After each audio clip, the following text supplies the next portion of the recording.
अब 1 मिनट रुकिए रुकिए रुकिए।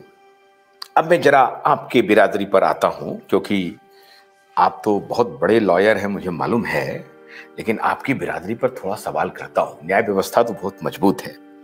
आधार पूनावाला तो कोई बैरिस्टर है नहीं, ये तो मानेंगे आप? अच्छा, तो जाहिर है कि आपकी बिरादरी वालों ने उन्हें यह सलाह दी होगी। और कॉर्पोरेट कंपनी का तो लॉ फर्म्स के साथ कॉन्ट्रैक्ट होता है, बड़े बड़े लॉ फर्म्स होते हैं, उसमें एक से एक सीनियर लॉयर, फिर उसके नीचे जूनियर, फिर उसके नीचे जूनियर, फिर उसके नीचे जूनियर, और junior to junior to junior to junior, junior to senior, ये पूरा चेन बना रहता है लॉ फर्म्स।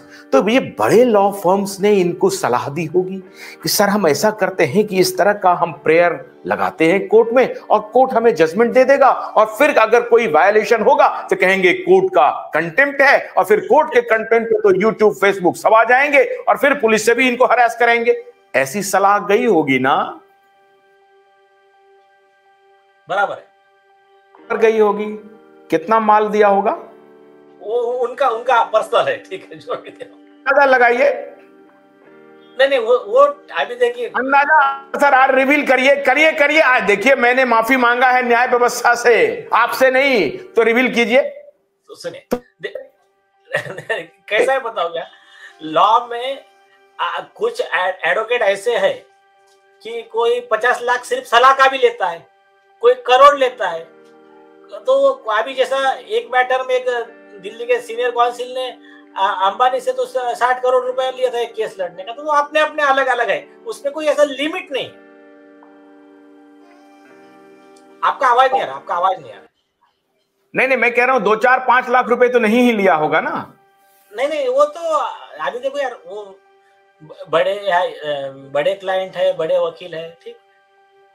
हजारों करोड़ की जिसका एम्पायर है वो 5 लाख, 6 लाख, 10 लाख, 20 लाख में होता ही नहीं है उनका मामला, करोड़ में होता है। अब आप हमें यह बताइए नीलेश जी, कि ऐसी कौन सी बात है जो आधार पूनावाला को इतनी हिम्मत दे देता है कि वो वकील के इस सलाह को मान लेता है और कहता है कि हाँ ठीक है जाइए। इसका मतलब है कि आधार पूनावाला को मालूम है कि इस तरह के काम होते हैं जुडिशरी में। मे बी अभी देखिए दोनों चीजें हैं। आपको दिल्ली हाई कोर्ट के जज शमिक मुखर्जी का उदाहरण ले लीजिए आप। उनको सीबीआई ने अरेस्ट किया था, काय के लिए किया था? उनका जो रिमांड हुआ था, पुलिस कस्टडी 13 दिन की दी गई थी। बाद में जब बेल के लिए आए तो दिल्ली हाई कोर्ट ने उनके ही बेल के लिए तो दिल्ली हाई कोर्ट के जज ने ऑर्डर में लिखा कि ये जो जज है, हाई कोर्ट का जज था, ये वुमन एंड वाइन के बदले में ऑर्डर लिखता था। एक केस में 25 लाख या कुछ तो रुपए लिया था ऑर्डर देने के लिए। तो ऐसे काम से ये बिल्कुल हम मना नहीं कर सकते कि जुडिशरी में करप्शन नहीं होता है। जस्टिस रंजन गोगोई का आप अगर जो former chief justice of India, उनका तो इंटरव्यू है, उनसे सवाल पूछा कि सुप्रीम कोर्ट में करप्ट जजेस है क्या, तो उन्होंने कहा देखो जजेस कोई आसमान से आए हुए देवदूत नहीं है, करप्शन है सुप्रीम कोर्ट में। तो वो ऐसा कुछ नहीं है कि कौन से कोर्ट में है और कौन से कोर्ट में नहीं है। करप्शन मतलब जहां इंसान है वहां करप्शन है।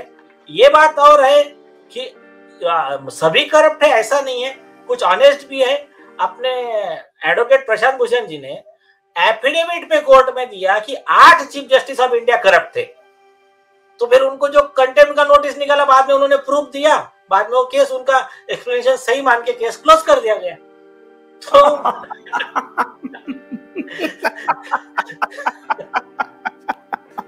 तो बोला कि कंटेम्प्ट ऑफ कोर्ट है, और जब सबूत दिया तो छुप गए। नहीं ठीक है, कोर्ट ने बोला ठीक है एक्सप्लेनेशन हमको नहीं। उन्होंने एक्सप्लेनेशन कैसा दिया था, ये ऑर्डर थी, ये लॉ के बाहर जाकर ये ऑर्डर लिखी, और इससे ये साबित होता है कि इन्होंने इसमें करप्शन किया है। और ये सुप्रीम कोर्ट का संजय दत्त का जजमेंट है, वो कहता है कि ऐसे व्यक्ति को करप्ट माना जाए। ये मेरा एक्सप्लेनेशन है। तो कोर्ट ने कहा ठीक है चलो केस क्लोज करो, चलो। और ट्रूथ एज ए डिफेंस करके कंटेम्प्ट में लॉ है।